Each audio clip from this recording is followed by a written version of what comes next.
A pullback is imminent as stocks look to catch their breath. I'm your host, Steve Van Metre, and thanks for joining me for part one of the Sunday Chart Show, where we look at the technicals and momentum of the S&P 500, NASDAQ 100, Russell 2000, and junk bonds. Let's kick this off with the S&P 500. We like to start each week with a breadth indicator. This is the percentage of S&P 500 stocks above their 50-day moving average.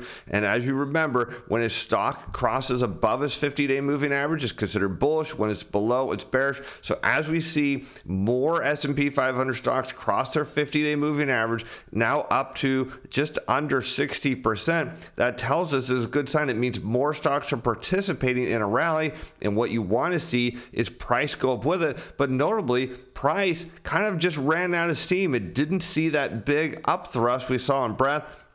And now all of a sudden, breadth is starting to roll over, perhaps signaling that this rally may be due for a pullback. And let's take a look now at a bigger picture of breadth. The percentage of S&P 500 stocks over their 200-day moving average is sitting at 23%. And what we see here is virtually no participation. So as the rally has moved higher, we've seen that virtually nothing is going on in terms of stocks crossing over their 200-day moving average. And so that's a bit of concern as we now look at the historical breadth on the 200-day moving average. And we know there are times, and not a lot of them, there's a few times where you see these big moves down in stocks, and then they just hover around a bottom for a while of their breadth before they move higher. And this could be one of those where we're looking for maybe there'll be another pullback or a couple more before the bottom is in.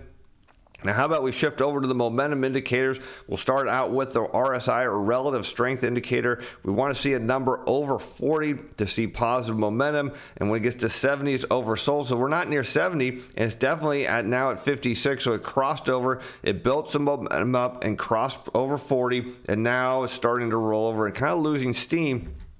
And we maybe see the same event coming on the MACD. Now, the MACD, your moving average convergence divergence strategy, this is where you want to see the black line crossing either downward through the signal line, the red line, to say that momentum is to the downside, or up to say momentum is positive. And it's still early. MACD is a fairly lagging indicator. So over the next couple of trading days, you might want to watch this and see if this starts to flatten out and curve over. If it does, it tells you momentum is obviously starting to shift.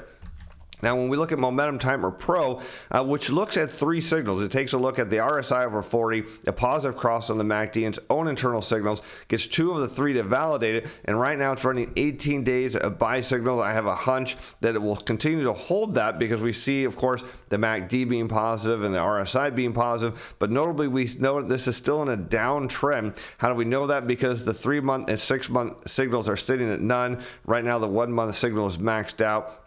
And that doesn't mean that there will be a pullback. It just means there could be a pullback. And I want to show you why, because the charts tell us something, a little bit of a different story here. And we've got the supply zones. I've kind of made some adjustments to them as we've seen more trading volume hit the markets. And that's something you have to do, is you'll turn on your volume profile and you want to mark points of wide volume. And these are what are called supply zones, where buyers and sellers are at.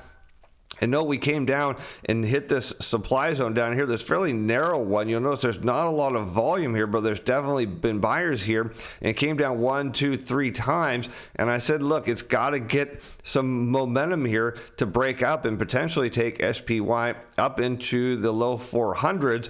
And it's gotten into what I've now adjusted this line higher, what looks like a wider supply zone, or could be two very small supply zones back ended together. What we see is price got up here across the 50-day moving average and it got rejected. Now, if you're looking for a bottom, what you first need to see is a positive cross on the 50-day. We got that. And then you should get a pullback as, again, sellers come in here and consolidate it down. Don't be surprised if this thing comes down here to where this 381.74 at the kind of lower end. You see a little volume sticking out, a very small supply zone. So don't be surprised if you see a pullback here. Now let's take a look at tech stocks, as we see a similar story there. When we look at breadth, we see that now 77% of the NASDAQ is above their 50-day moving average. That's huge. That's near kind of overbought territory in terms of breadth. That's pretty high, and no, price didn't go up with it. So what we see is a lot of stocks are crossing their 50-day moving average, but then ran out of steam.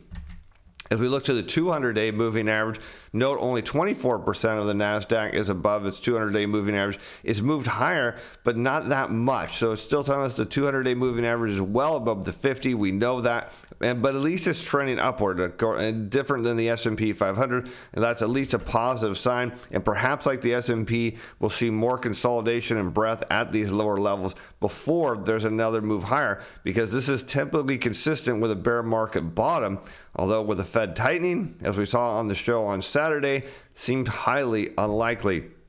Let's take a look at the RSI. It's at 57, so it too is above 40. We know some momentum is moving higher. That's what you want to see. Price is following it, so that is a positive sign. How about the MACD? It's moved higher. Prices moved higher. That's positive. So keep an eye on the slowdown of that. Momentum Timer Pro, if I didn't mention, is still free for a limited time. You also get Jeff Snyder's research and Tracy Schuchert's on the oil and gas and materials sector. 19 consecutive days of buy. I'll put a link in the corner and the description below.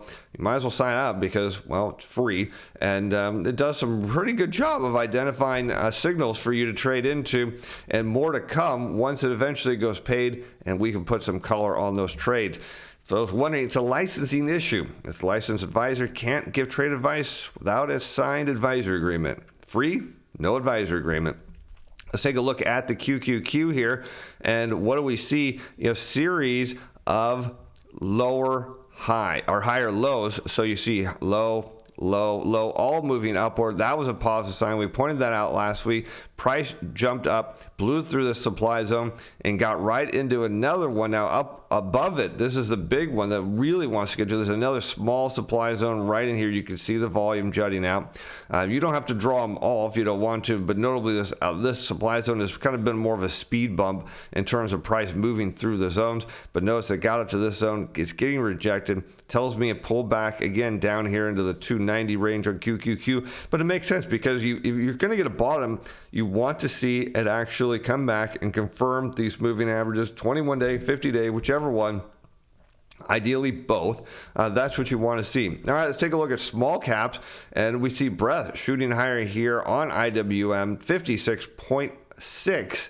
That is moving toward overbought territory. Not quite there, but pretty close in terms of a 2 standard deviation move over the last 6 months that we're looking at on this chart. Or is it a year? It's a year we're looking at. So we're at a 2 standard deviation move. Price didn't quite get up there with it, but that so far in the short term is a good trend. But notice the percentage of Russell 2000 stocks above their 200-day moving average, just under 22%. It's rolling over, so breadth is tiring, it's fatiguing. It's looking like a pullback is coming here, kind of the headline of today's show. And notably, we've seen periods where it takes a while for the breadth to bottom out, that maybe stocks aren't done here, and that would be consistent with what we're seeing on the breadth indicators. How about the momentum indicators? RSI shooting higher, up at 56, but now starting to roll over a little bit. Price is following it down. How about the MACD? Perhaps, again, lagging indicator. We'll watch the next couple days into this week and see if it starts to roll over. Could be indicative of a bit of a pullback in price there. Let's take a look at IWM, and you'll note it got down to the supply zone once, twice, 3 times, actually 4 there, came up higher. You would think it might want to get up here to this higher supply zone. There's a tiny one here, not worth drawing in, but you're seeing a bit of rejection. If it came back down to the supply zone again, would that still be bullish? Absolutely, because at that point you'll see a flattening of the moving averages, and that tells you that the buyers in here are fairly strong. So if they can hold up, that's great. Let's take a look at junk bonds. Oh, before we get there, Momentum Timer Pro picked up kind of its golden signal here. When you see this happen on the 3-month, it hits a minimum, and there is a minimum or higher position on the 1 month. It usually is a strong position of a bottom. But let's go back and look at the charts and say, would I trade on this signal right now? And the answer is no. Sometimes you have to look and say, hey, it's telling you momentum is building up here, but it doesn't always mean that, hey, this is an all-in scenario. Sometimes it means stop and take a look at the charts and see, is this the bottom you're looking for? And the answer is not when we do things like that with our mouse. What it means is perhaps there's still one more pullback, again, either down to the supply zone or maybe down just around this 21-day moving average at 172. So what I would be doing at this point, or even maybe here at 175, is if I like that signal, this is hitting my watch list, and that's what it should do. Momentum Time Pro doesn't mean you should buy every signal sometimes. It just means, hey, there is a probability that a bottom here is forming, and you can see it. Maybe a left shoulder ahead, and next comes the right shoulder. Could be something there. So keep an eye on that. Some signals are far more obvious, but they do require a bit of interpretation. All right, let's take a look at junk bond. We see the RSI at 62, momentum building higher, price going with it. That's a good sign for risk assets. How about the MACD? It's pushing higher. Again, these are all positive signs for risk assets.